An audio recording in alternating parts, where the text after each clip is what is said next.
Movie के start में army base को देखते हैं, जहां पर कुछ आर्मी ऑफिसर्स बैठकर एक एक्सपेरिमेंट पर बात कर रहे थे। अब उन ऑफिसर्स का जो हेड था वो सबको ये बता रहा था कि हमारे पास जितने भी बेस्ट पायलट या सोल्जर्स होते हैं हम उनका इस्तेमाल नहीं कर पाते, क्योंकि हमारे एरियाज हमारी बेस पर कोई भी जंग नहीं होती। इससे पहले हम उन ऑफिसर्स को अपने इस्तेमाल में लाएं, या तो वो ऑफिसर्स रिटायर्ड हो जाते हैं या फिर मर जाते हैं। इसीलिए हमने एक एक्सपेरिमेंट किया है। हमने एक चैम्बर बनाया है, वो एक बॉक्स की तरह है, उसको हम स्लीपिंग चैम्बर भी कहते हैं। उस चैम्बर के अंदर पूरी बॉडी फ्रीज हो जाती है। वो एक्सपेरिमेंट ऐसा होगा कि वो इंसान चैम्बर में जाकर सो जाएगा, वो मरेगा नहीं, उसकी उम्र कभी भी नहीं बढ़ेगी, यानी कि वो जिस टाइम में उस चैम्बर में गया था वो बिल्कुल वैसा ही रहेगा। और हमें जब भी उसकी जरूरत होगी हम उसको उस चैम्बर से बाहर निकाल लेंगे। मगर यहाँ पर प्रॉब्लम ये है कि ये एक्सपेरिमेंट हमने अभी तक किसी भी इंसान पर नहीं किया है। एक्सपेरिमेंट करने के लिए 2 लोगों की जरूरत होगी। एक आदमी तो अब इनको अपने ही डिपार्टमेंट से मिल जाता है। इसका नाम जॉय था। जॉय हर काम में बहुत ज्यादा कमजोर था और इसकी अपनी कोई फैमिली भी नहीं थी। और इसके साथ दूसरी एक लेडी थी। ये लोगों को बेवकूफ बनाने में बहुत ज्यादा माहिर थी। इन ऑफिसर्स ने इसलिए इन दोनों को चुना था कि अगर इनके एक्सपेरिमेंट में कोई भी खराबी हो गई या इनकी जान चली गई तो इनको कोई भी पूछने वाला नहीं होगा,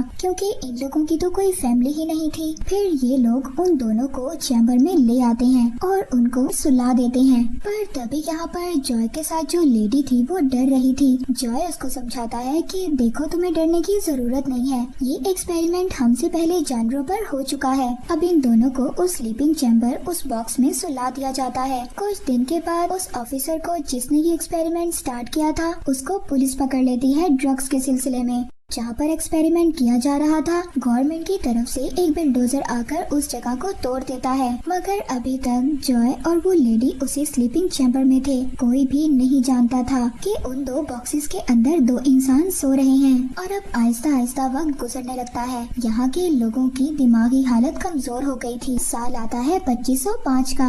यहाँ पर जितने भी लोग थे सभी बेवकूफ थे। यहाँ के रहने वाले लोगों को बिल्कुल भी मैनर्स नहीं आते थे, यानी कि उनको कोई भी अच्छे तौर तरीके नहीं आते थे। फिर इसके बाद जॉय और उस लेडी का चैम्बर दिखाया जाता है जो अभी तक कूड़े के ढेर में पड़ा हुआ था। जब एक और कूड़े की गाड़ी कूड़ा गिराने लगती है तो जो कूड़ा इतना ऊपर तक गया हुआ था वो नीचे गिरने लगता है और एक चैम्बर एक आदमी के घर में आकर गिरता है। वो चैम्बर वो बॉक्स खुद ही खुल जाता है और उसमें से जॉय निकलता है। जॉय बहुत ज्यादा थका हुआ था क्योंकि ये इतने ज्यादा सालों से सो रहा था। और जैसे कि पहले ऑफिसर ने कहा था कि जो भी इस स्लीपिंग चैम्बर में सोएगा वो बिल्कुल वैसा ही रहेगा। आज भी जॉय बिल्कुल जवान था। पूरे 500 सालों से इसी स्लीपिंग चैम्बर में सो रहा था। जिस आदमी के घर बॉक्स आकर गिरा था तो वो उस आदमी से पूछता है कि हमारा बेस कहाँ पर है। वो आदमी कहता है कौन सा बेस। जॉय अपने डिपार्टमेंट अपने आर्मी बेस की बात कर रहा था, मगर वो आदमी इसी बात पर जॉय को अपने घर से उठाकर बाहर फेंक देता है। कुछ भी समझ नहीं आ रहा था कि वो यहाँ पर ऐसे कैसे पहुँच गया।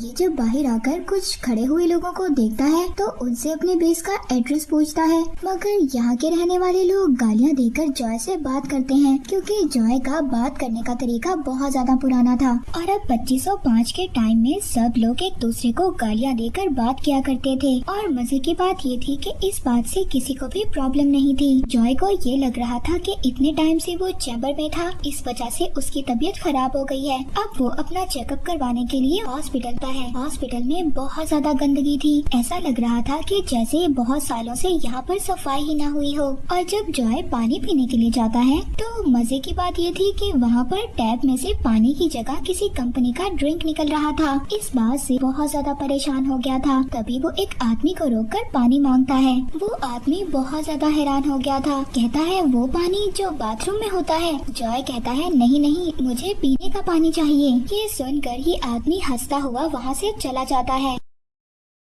अब जॉय डॉक्टर के पास जाता है। डॉक्टर को वो अपना जब हाथ चेक करवाता है तभी उसकी नजर वहाँ पर पड़े हुए न्यूज़पेपर पर पड़ती है जिस पर 2505 का साल लिखा हुआ था। जॉय को ये बात समझ आ गई थी कि वो 2005 से 2505 में आ गया है। और जब वो एक विंडो से बाहर देखता है तब उसको पूरा यकीन हो गया था कि वो पूरे 500 साल आगे आ गया था। तभी डॉक्टर वहाँ पर ये नोटिस करता है कि जॉय के हाथ पर कोई भी टैटू नहीं था। तभी डॉक्टर वहाँ पर चीख मारता है और इमरजेंसी कॉल कर देता है। वो पुलिस को बुला लेता है क्योंकि इस टाइम में रहने वाले सभी लोगों के हाथों पर एक टैटू था जिससे कि उस आदमी की पहचान हो सके, जैसे कि हमारी पहचान हमारे ID कार्ड से होती है। फिर पुलिस इसको पकड़कर ले जाती है और फिर इसको एक मशीन के सामने बिठाकर इसको कहती है कि अपना हाथ इस मशीन में डाले ताकि ये मशीन इसको इसका नाम और इसकी पहचान दे सके। अब मशीन के ऊपर एक नंबर आता है, यानी कि मशीन उससे पूछ रही थी क्या ये तुम्हारा नंबर है। तो यहाँ पर जॉय कहता है नॉट श्योर। उस मशीन को ये लग रहा था कि इसका नाम नॉट श्योर है, इसीलिए वो अब इसके हाथ पर नॉट श्योर का टैटू बना देती है। फिर इसके बाद इसको एक जगह पर ले जाया जाता है जहाँ पर ये लोग इसका IQ टेस्ट लेते हैं, यानी कि ये लोग इसके दिमाग का टेस्ट लेते हैं कि ये कितना ज्यादा समझदार है, ताकि ये लोग जब इसको जेल में लेकर जाएं तो ये लोग इसको इसकी समझदारी के मुताबिक काम दे सकें। ये लोग इससे अपनी दुनिया का सबसे ज्यादा मुश्किल तरीन सवाल पूछते हैं कि एक बाल्टी के साथ तुम्हारे पास 2 गैलन है, जबकि दूसरी बाल्टी के साथ तुम्हारे पास 4 गैलन है। उससे पूछा जाता है कि बताओ तुम्हारे पास कितनी बाल्टी है, तो जॉय बहुत ही आसानी से कहता है कि 2। इसके बाद जॉय को जेल ले गए थे, मगर ये यहाँ से पुलिस वालों को बेवकूफ बनाकर भाग जाता है। दूसरी तरफ वही लेडी जिसको जॉय के साथ दूसरे स्लीपिंग चैम्बर में रखा गया था, इस लेडी का नाम रीटा था और अब ये भी स्लीपिंग चैम्बर से बाहर आ गई थी। ये यहाँ पर आकर भी लोगों को बेवकूफ बनाकर उनके पैसे चोरी कर रही थी। दूसरी तरफ जॉय भागकर जल्दी से उसी आदमी के घर पर आता है जहाँ पर जॉय को सबसे पहले होश आया था। जॉय अब उस बेवकूफ आदमी से ये पूछ रहा था कि जिस टाइम से मैं यहाँ पर आया हूँ उस टाइम में कुछ लोग टाइम ट्रेवल मशीन बना रहे थे, क्या तुम इसके बारे में कुछ जानते हो। वो आदमी कहता है हाँ मैं जानता हूँ इस बारे में। तो जॉय उससे उस जगह के बारे में पूछता है। वो आदमी कहता है कि मैं तुम्हारी मदद क्यों करूँ, इससे मुझे क्या फायदा होगा। जॉय उस बेवकूफ आदमी से कहता है कि मैं जब अपने टाइम में वापस चला जाऊंगा तो मैं अपने अकाउंट से तुम्हारे अकाउंट में बहुत सारे पैसे भेज दूंगा जिससे कि तुम रातों रात अमीर हो जाओगे। उस बेवकूफ आदमी को भी जॉय की बात समझ आ गई थी। वो उसको अब उस जगह पर लेकर जा रहा था जहाँ पर टाइम ट्रेवल मशीन थी। तभी जॉय को रास्ते में रीटा भी मिल गई थी। अब ये तीनों मिलकर आगे बढ़ते हैं। जैसे ही ये लोग आगे बढ़ रहे थे तभी कुछ आगे जाने के बाद जॉय को दोबारा से स्कैन कर लिया जाता है। उसको पुलिस पकड़कर साथ ले गई थी। इस बार जॉय को पुलिस स्टेशन नहीं बल्कि व्हाइट हाउस ले जाया जाता है और यहाँ पर इसको बताया जाता है कि तुम जानते हो तुम्हारा इस दुनिया में सबसे ज्यादा IQ है, यानी कि तुम सबसे ज्यादा समझदार इंसान हो और जो सवाल का जवाब तुमने जेल में दिया था वो इस दुनिया का सबसे ज्यादा मुश्किल जवाब था। तभी वहाँ पर मिस्टर प्रेसिडेंट आते हैं और सबको अपनी स्पीच में ये बताते हैं कि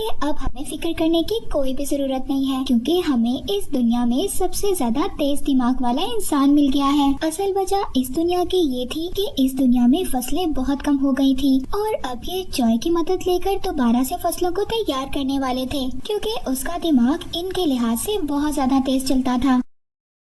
इसके बाद ये लोग जॉय को एक खेत में लेकर जाते हैं जहाँ पर फसल नहीं उग रही थी। तभी जॉय वहाँ पर रीटा और उस बेवकूफ आदमी को भी बुला लेता है ताकि ये उस आदमी की मदद लेकर टाइम ट्रेवल मशीन तक पहुँच जाए और अपनी फ्रेंड को लेकर इस दुनिया से चला जाए। मगर जब वो उस बेवकूफ आदमी का दिया हुआ नक्शा देखता है तो इसको पता चल गया था, इसको वो अपने से भी ज्यादा बेवकूफ बना गया था और अब जॉय को खुद ही टाइम ट्रेवल मशीन का पता करना था। तभी ये लोग अपनी दुनिया में दोबारा जा सकते हैं। इसके बाद जॉय वहाँ पर फसलों को चेक करता है। तभी इसको पता चलता है कि ये लोग फसलों में पानी की जगह ड्रिंक डालते हैं और इसी वजह से वहाँ पर फसलें नहीं उग रही थी। इनसे कहता है कि हमें ड्रिंक नहीं पानी डालना होगा, मगर इस दुनिया में पानी कोई भी नहीं पीता था। बच्चे से लेकर बूढ़े तक सब लोग ड्रिंक पीते थे। जॉय इनको समझाने की कोशिश करता है कि हमें फसलों में पानी डालना होगा तभी तो फसलें उगेंगी, मगर ये लोग इसकी बात मानने को तैयार ही नहीं थे। तभी यहाँ पर जॉय भी एक बेवकूफी की बात करता है। कहता है कि मैं फसलों से बात कर सकता हूँ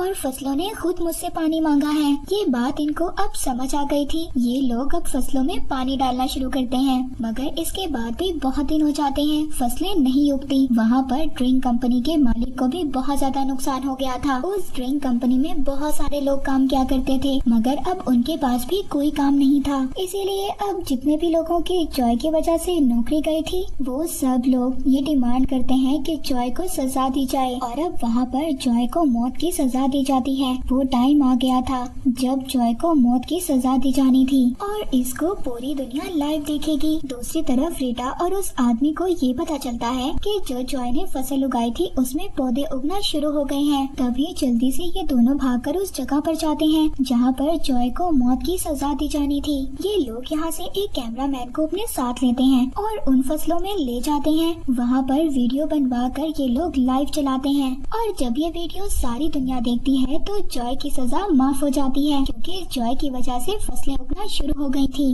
इसके बाद जॉय रीटा से कहता है कि हमें टाइम ट्रेवल मशीन का इस्तेमाल कर दोबारा से अपनी दुनिया में चलना चाहिए, मगर रीटा इसको मना कर देती है क्योंकि रीटा को ये दुनिया बहुत ज्यादा अच्छी लगने लगी थी। तभी यहाँ के जो प्रेसिडेंट थे वो ये अनाउंस करते हैं कि जॉय को वाइस प्रेसिडेंट बना दिया जाएगा, मगर कहता है कि मुझे अपनी दुनिया में जाना है। ये सुनकर सब लोग वहाँ पर उदास हो गए थे क्योंकि इनको जॉय से बहुत ज्यादा उम्मीदें थी। ये सभी लोग एक एक कर जॉय को इस दुनिया की प्रॉब्लम्स बताते हैं और ये भी कहते हैं कि अगर तुम हमें छोड़कर चले गए तो हम कभी भी इन प्रॉब्लम से निकल नहीं पाएंगे। ये सुनकर बहुत ज्यादा इमोशनल हो गया था और अब ये यहीं पर रहने का फैसला कर लेता है। जॉय और रीटा की शादी हो गई थी और जॉय अब इस दुनिया का प्रेसिडेंट बन गया था। इसी के साथ ही मूवी यहीं पर एंड हो जाती है।